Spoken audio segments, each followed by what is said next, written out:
No Evangelho do Dr. Lucas. Lucas escreve esse Evangelho possivelmente no ano 59 a 63 depois de Cristo.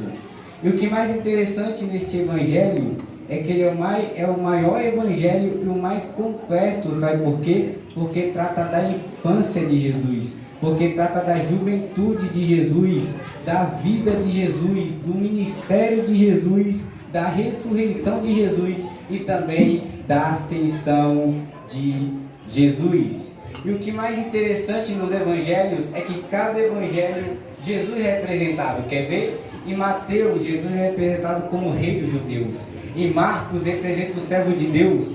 Em Lucas, o filho do homem. E em João, o filho de Deus. O mais interessante é que o Lucas é o único autor gentil da Bíblia e ele é representado como um médico amado, que se encontra lá em Colossenses no capítulo 4, verso de número 14.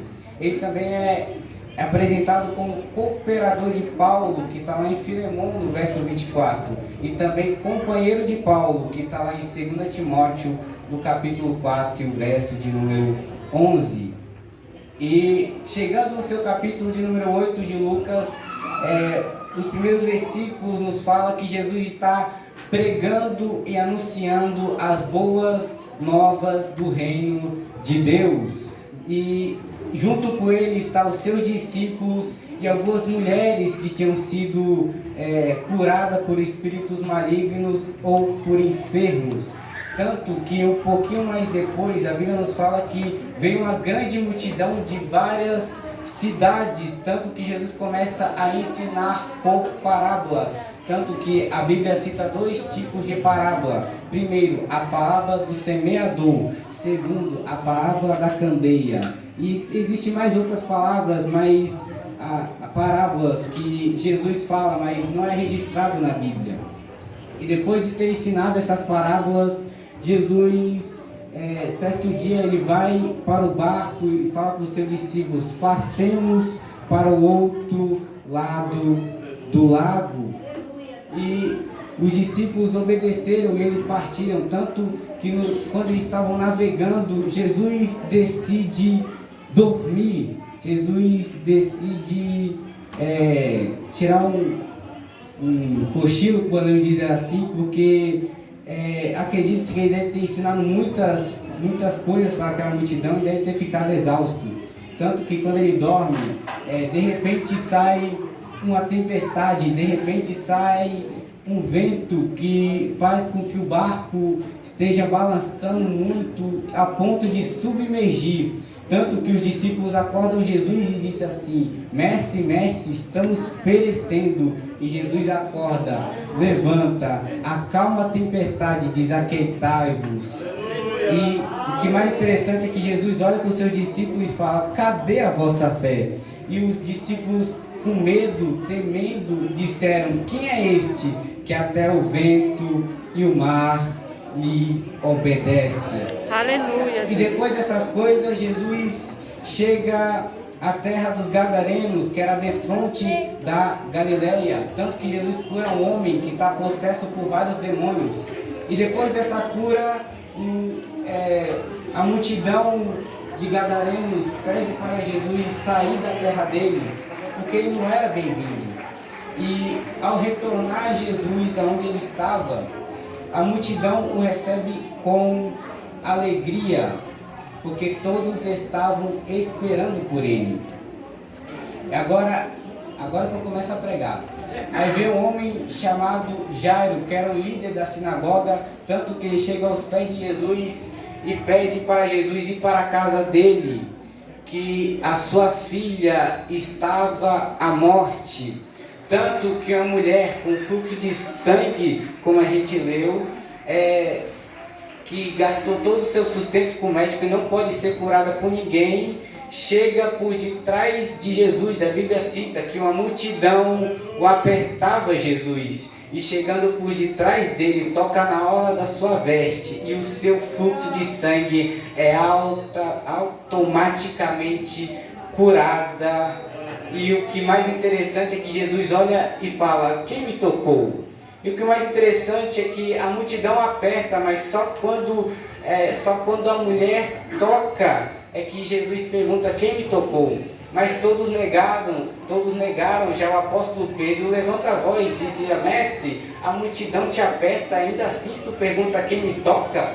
Aí Jesus fala: não, alguém me tocou, porque de mim saiu virtude, de mim saiu poder. Glória a Deus. E a mulher, sabendo que não podia se ocultar-se, ela se joga aos pés de Jesus e fala: mestre, fui eu, porque eu sabia que se eu tocasse no Senhor, eu sairia sã, eu sairia curada. Aleluia. Irmão, e uma coisa interessante é que um pastor chamado Anne Wisby, um grande pastor norte-americano, diz que esses dois personagens, o Jairo e a mulher, tem um ensinamento com alguns contrastes. Quer ver? Jairo era um líder religioso, já a mulher era anônima. Jairo era um líder da sinagoga e a mulher era excluída da comunidade. Jairo era rico, a mulher, já por outro lado, gasta todos os seus bens para buscar a cura.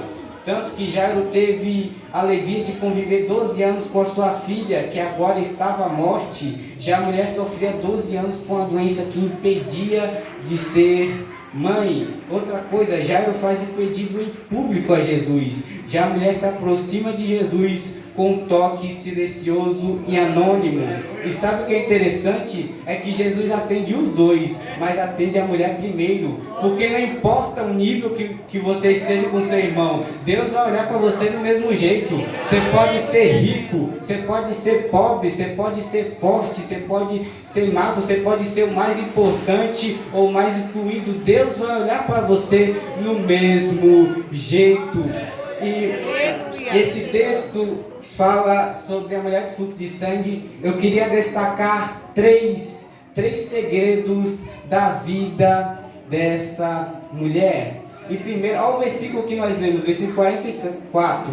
E chegando por detrás dele, tocou na orla da sua veste. Está aqui o primeiro segredo, é fé. Porque muitos tocam em Jesus, mas poucos tocam com fé.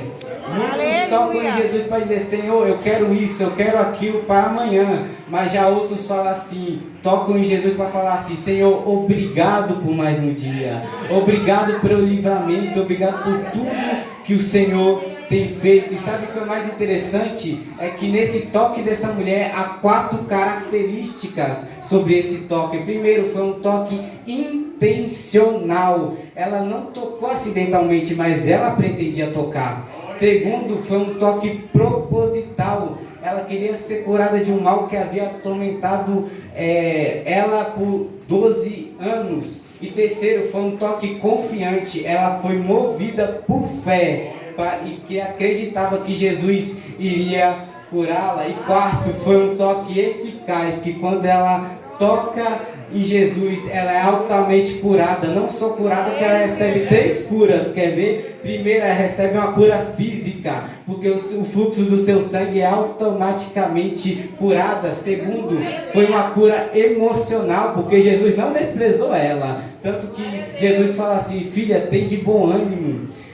Tanto que, olha aqui que Jesus fala, chama ela de filha, porque não desprezou a mulher. E terceiro, foi uma cura espiritual, que Jesus fala assim: você foi salvo por causa da sua fé. E hoje eu estou debaixo da autoridade do Espírito Santo para te dizer que essa noite você vai receber 3 curas: a cura física, a cura emocional, a cura espiritual. Quem quer essa palavra, dá glória a Deus para Jesus. Interessante, essa mulher é por fé. E como devemos ter mais fé em Jesus? É simples. Romanos 10:17. Assim então, a fé vem pelo ouvir, e ouvir pela palavra de Deus. Irmão, quer ter mais fé? Leia a palavra de Deus, medite na palavra de Deus.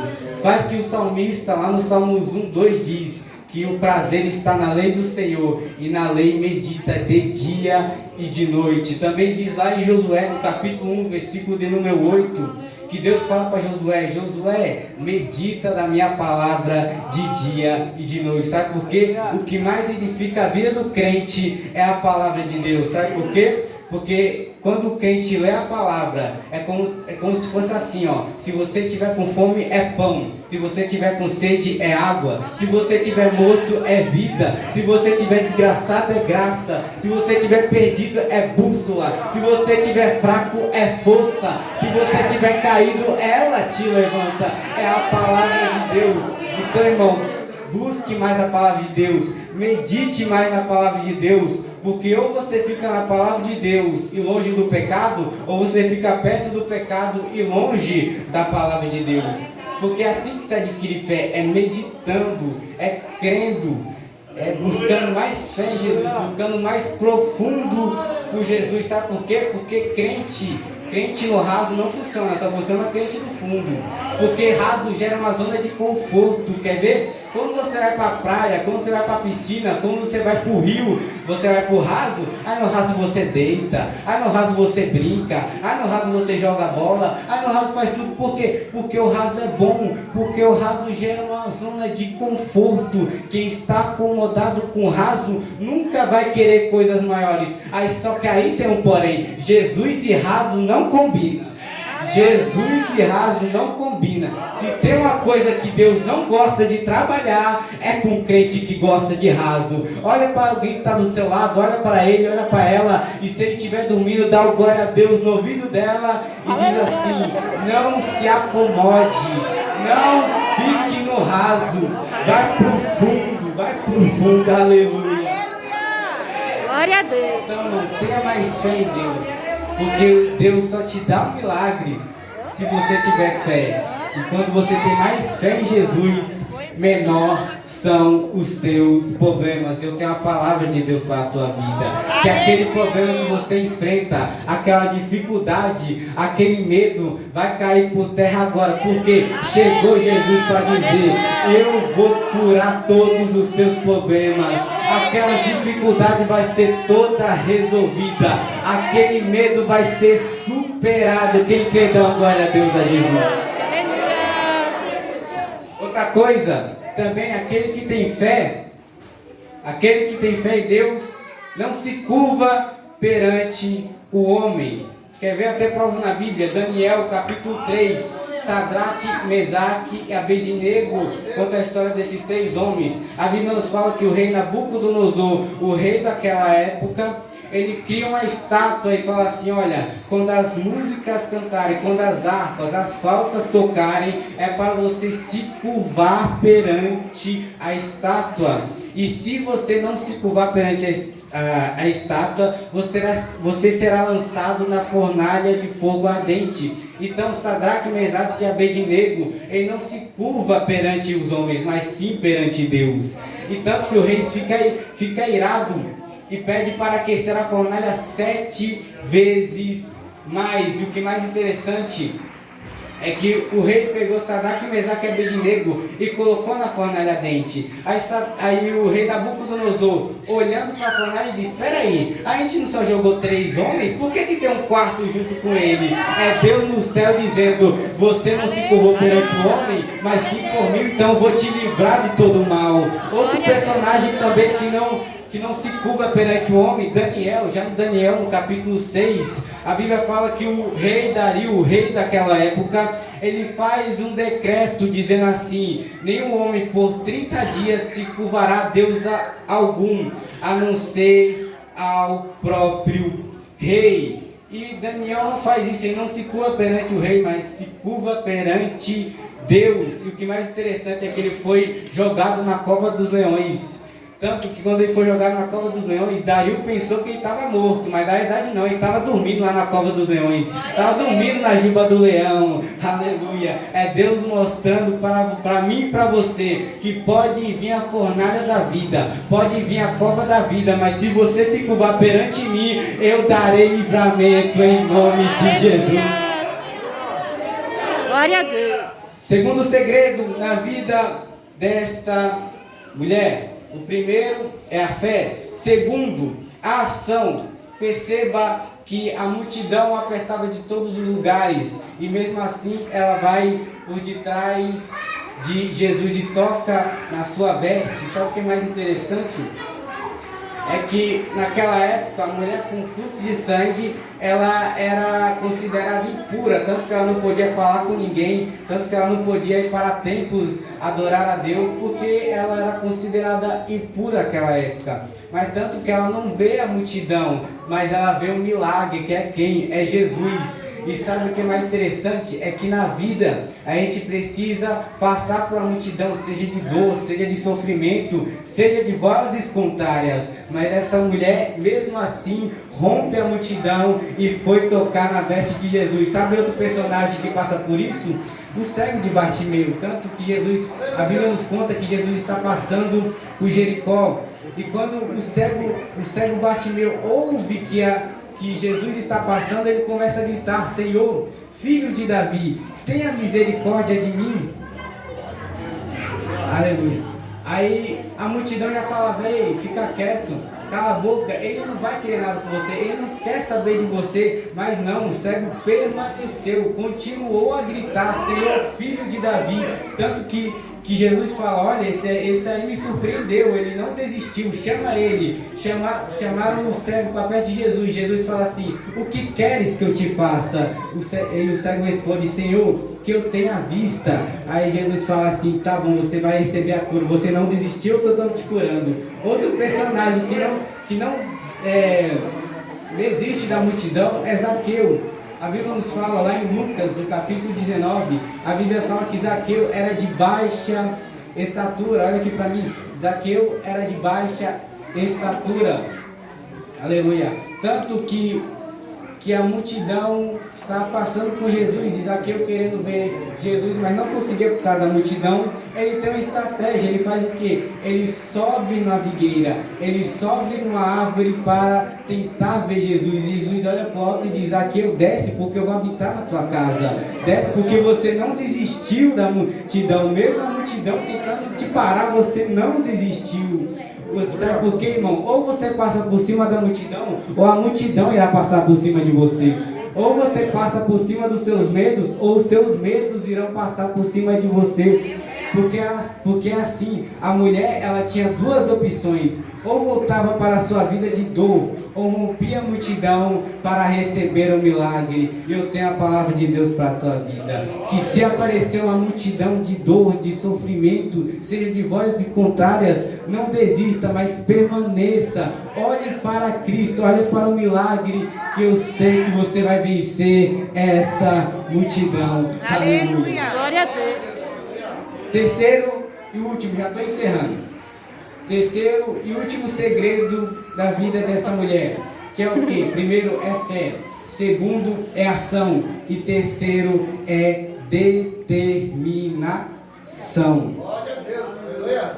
Porque as dificuldades da vida são inevitáveis. Talvez você hoje esteja um dia bom, mas de repente amanhã você pode haver um problema, uma tempestade, um deserto. Mas uma coisa que você não pode fazer é desistir daquilo que Deus te determinou. Quer ver? Você pode até estar no deserto, mas com o deserto você aprende três coisas. Primeiro, deserto é lugar de fortalecimento, como foi para João Batista. Lucas capítulo 1, versículo 80. E o menino crescia e se fortalecia no deserto, e esteve lá até o dia do Senhor lhe apresentar a Israel. Deserto, sabe também, deserto é lugar de renovo, como foi para Elias. Elias, em depressão espiritual, se jogou debaixo de uma árvore e disse: eu quero morrer. Olha onde ele pediu a morte, foi no deserto. Mas Deus desceu lá e o anjo do Senhor veio a Elias. Elias dormindo, esperando a morte chegar, mas em vez da morte, o dono da vida chegou e disse: levanta, levanta, levanta, levanta e come e bebe, porque longa será a tua caminhada. Meu Deus. E terceiro, sabe o que? Deserto é lugar de vitória. Deserto, por que, Vitor? Jesus venceu o diabo no deserto. E eu profetizo você vai haver vitória no teu deserto. Quem tem dá glória a Deus? Só quem é adorador, abre a boca para adorar. Abra a boca para adorar. Seja Deus. Eu quero ver onde tem glória. Onde tem glória? Glória a Deus. Outra coisa, apesar da dificuldade, aí eu encerro aqui. Está fechado. Apesar da dificuldade da vida, você tem que permanecer no alvo que é Cristo. Hebreus 12:12 diz assim: olhando firmemente para Jesus, autor e consumador da nossa fé. Porque, irmão, você pode perder tudo, mas uma coisa que você não pode perder é a fé em Deus. Lembra de Jó? A Bíblia diz que Jó estava morando no lixo, se encostava com um caco de telha, estava morando no lixo, tinha perdido tudo. E a mulher de Jó chegou nele e falou: Jó, você viu o que o teu Deus fez contigo? Amaldiçoa teu Deus e morre. Jó olha para ela e fala: por acaso você é louca? Eu sei adorar quando está tudo bem, mas eu também sei adorar quando está tudo de cabeça para baixo, porque adorador não tem essa. Adorador, ele adora em qualquer momento, seja no calor, seja no frio, seja na chuva. Se ele for para a cisterna, ele vai adorando. Se ele entrar na cova, ele vai adorando. Se ele entrar para o vale, ele vai adorando, porque adorador não tem essa. Tanto que Paulo e Silas estavam na prisão de segurança máxima, 12 portas para dentro. Se abrisse os olhos e fechasse, dava no mesmo, tudo escuro. Silas olhou para Paulo e disse: Paulo, o que foi que sobrou de nós? Paulo olha para Silas e disse: Silas, devemos adorar. Tu ora, eu canto e tu ora. Tu ora, eu canto, tu ora. Glória a Por Deus, quê? Porque aleluia. enquanto a gente ora, enquanto a gente canta, tem providência de Glória a Deus Deus, para nós. Aleluia. Então, irmão, esses são os 3 tipos de segredos da mulher de fruto de sangue. Que é primeiro, é fé. E lembre-se, sem fé é impossível agradar a Deus. Segundo, é a ação. Não desista se uma multidão se levantar contra ti. Lembre-se que Deus falou: seja forte e corajoso, não temas, e nem tampouco fique desanimados, porque eu, Senhor, teu Deus, é contigo, por onde quer que você fores. Terceiro, determinação. Não desista se um grande problema for na sua vida, seja uma tempestade, um deserto.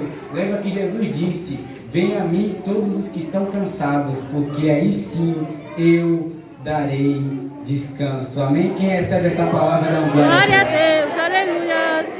Eu quero falar para alguém que ouviu essa palavra, que se você tem um desejo de aceitar o Senhor como único e eterno Salvador, se você tem o desejo de conhecer mais Jesus, de conhecer mais um Deus milagroso, um Deus poderoso, se tem alguém, faça assim com as mãos para que eu possa conhecer. Amém? E se você que é cristão, Deus pode te usar nesse exato momento. Como assim, Vitor? Se você está ao lado de alguém que não é crente ou de alguém que está afastado, toca no ombro dele, toca no ombro dela e diz assim: se você quiser, eu vou com você. Tem alguém para Jesus?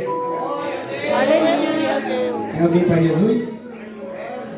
Se não tiver, que Deus possa te dar uma outra oportunidade.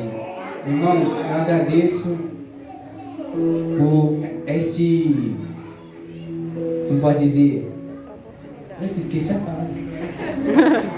Agradeço por essa oportunidade. Aleluia.